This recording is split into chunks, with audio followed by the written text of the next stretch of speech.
Hi, David Odell here with Odell Complete Concrete. What we're doing here is a patio addition. We've already dug it out. It was actually previously dug out by the homeowner. We just kind of shaped it up, added a little road base in there, and now we're compacting it. This particular project also has the poured-in-place concrete wall. It has the driveway addition videos, two other previous videos to this one on the same project.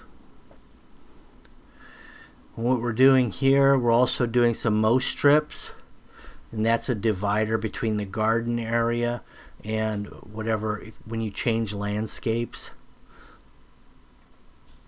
So that's a 6-inch wide, 6-inch deep. And then we're going to put some rebar in it as well. We squared the patio up, although the lot's not square. The patio square with the house. The mow strip follows the property line. We're going with number 3 rebar, 2-foot centers. Also in the center of that front courtyard, you can see that hole that's dug out. Homeowner also dug that out, and what that's going to be is a beautiful vegetable garden. And vegetable gardens are very popular right now.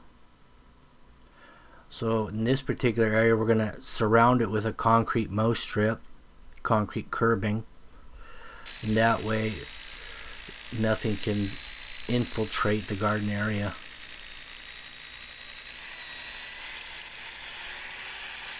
There's your 3/8 drill bit with a Hilti roto hammer.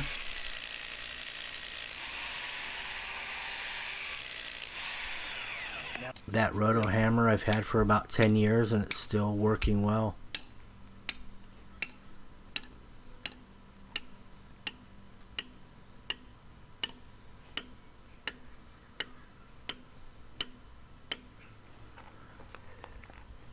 .3/8 bar, 3/8 drill bit, real nice tight fit. This is the vegetable garden form, the inside form of the curb. I just prefab that on the driveway. I like to build stuff on flat ground, makes it a lot easier. And then you just drop it. And all these little scrap spreaders you see there, I found this was all pulled out of the garden area that the homeowner had prepped for me. He threw them out in the street as trash. I went and scavenged a couple pieces here and there, and they make great spreaders. The beauty of those that recycled plastic is when you put a nail through them, they don't split. So, and you can reuse them over and over and over for this type of stuff. Like my wood stakes, you can use them once or twice. You put a nail in, they start splitting. They're not very good as a spreader at that point. There's that beautiful column, which you can see me do in the previous video. Poured in place column there.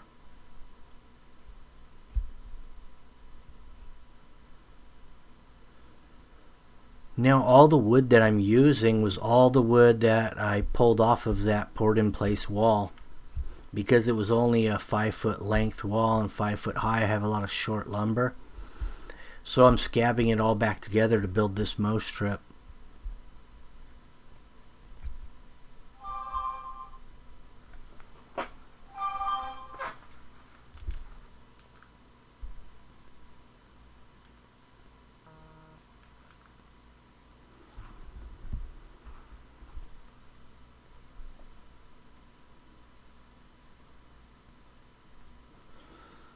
So all that spacing is just to kind of continue the theme that's within the driveway area. It's going to be decorative gravel. It could be artificial turf, but it gives you some options of how you want to decorate that area. You could put pavers in there, brick, whatever you like will work in there.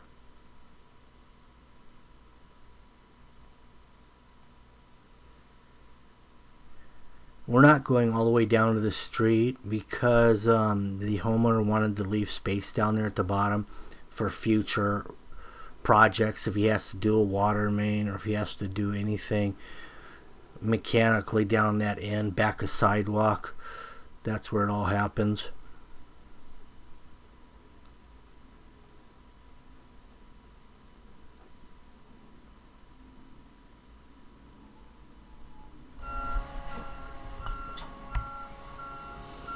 This is poor day, and I'm just going up the ladder of the mixer truck. I'm going to drop in some fiber mesh. The reason I like the fiber mesh, especially in hot weather, which we have right now, is it prevents shrinkage cracks.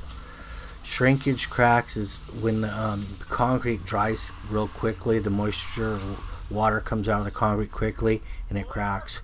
Fiber helps reduce that problem. So it's not a structural element at all. It's just for shrinkage purposes only. And I did find one other additive that's nice about it. You can do an early entry saw cut on the concrete without any spalling. Also cantilever steps you strip earlier. There's a few benefits.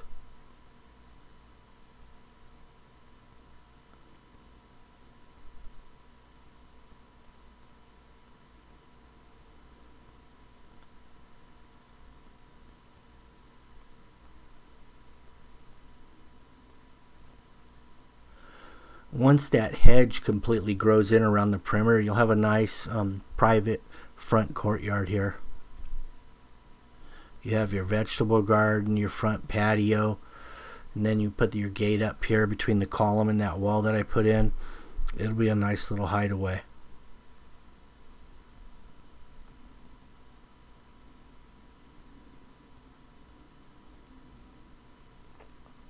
There's your initial laydown.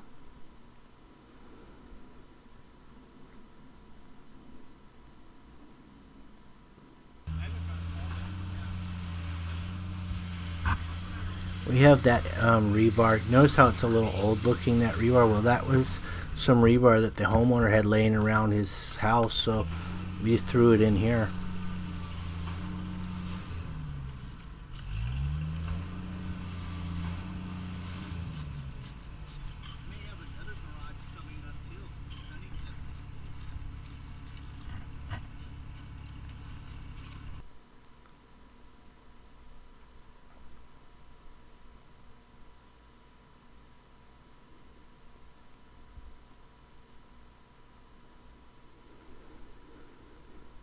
Running some walking joiners, some walking edgers.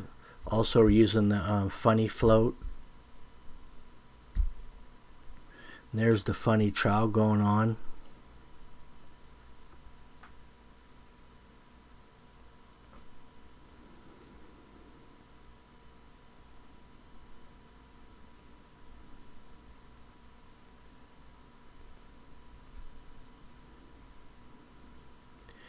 What we did there, the homeowner just put his daughters and his handprints into that border surrounding the vegetable garden.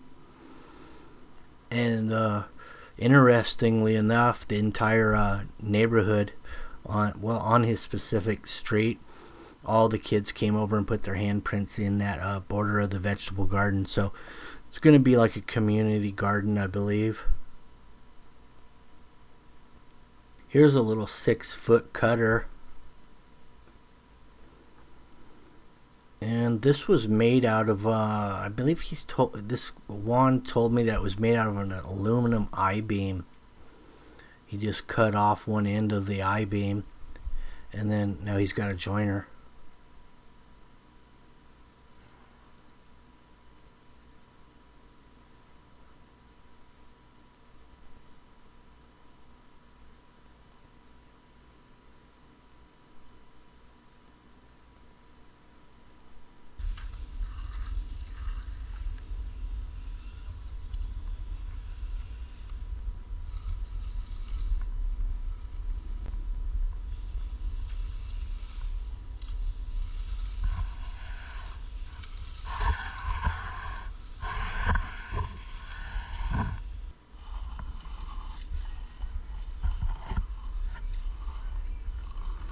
You notice how that everything is broomed up to this point because of the shade of those bushes. We just had to wait and let this get a little bit harder and then retrowel it. That way the broom finish will be consistent all the way through.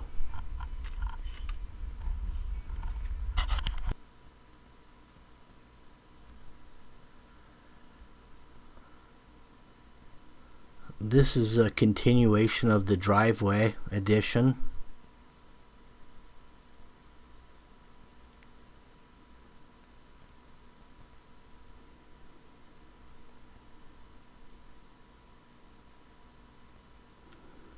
And what that is funny float, fiberglass funny float.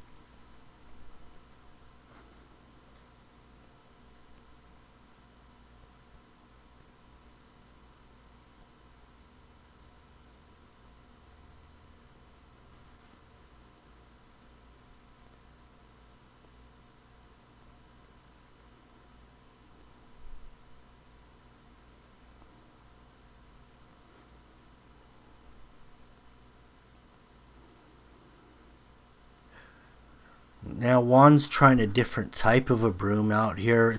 This one's all 100% nylon, very fine bristles. I still prefer my 50% horsehair, 50% nylon though, as you see here. But I do give other brooms a try, but I always go back to this one.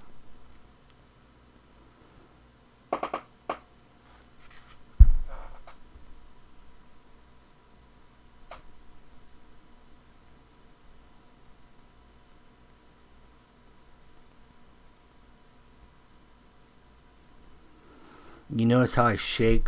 All I'm doing when I'm rinsing the broom is I'm shaking off the excess. I don't really want the broom wet. I just want to keep it clean.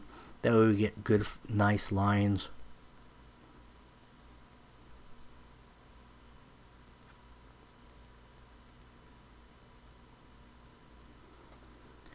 Here's the stripping process, and it makes it real easy because I oiled all these forms. And I oiled them with the motor oil right out of my truck. It's 100% synthetic Mobil 1 is what I use. It's what I run. And I drain it, and then I put it in my sprayer, and I dilute it a little bit with diesel fuel or gasoline, depends what I have available. And then I spray it right on the forms. Works beautiful.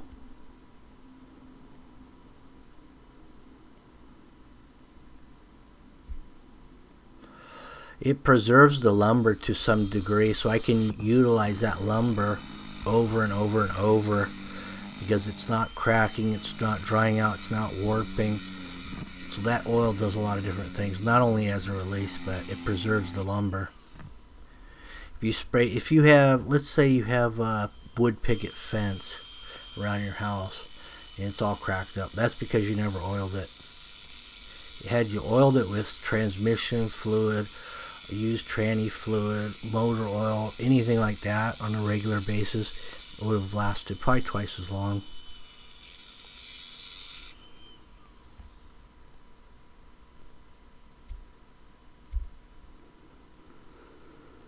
That particular socket you seen there was a 4-inch right angle grinder with a diamond blade, and that was just for the mow strip. So I don't like hand joining mow strips because you can't get a good flow with your joiner on a 6-inch space and a 6-inch tool. It just doesn't ever come out really nice.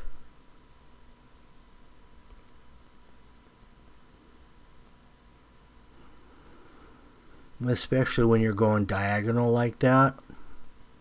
They just don't make joiners that fit those kind of corners. Well, they make them, but you know, who wants to have those?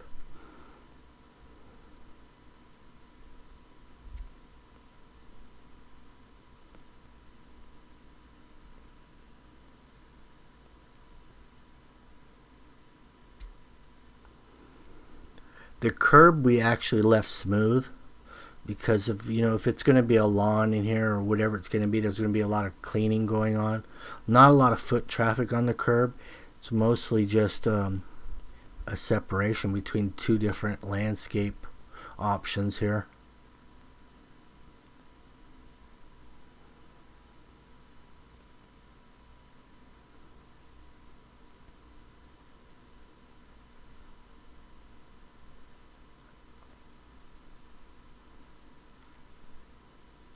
You notice how he has some drains going under the city sidewalk through the curb face on either side of the driveway.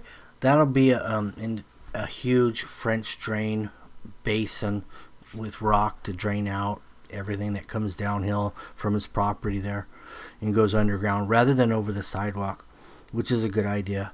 Anyway, thank you for watching and have a good day.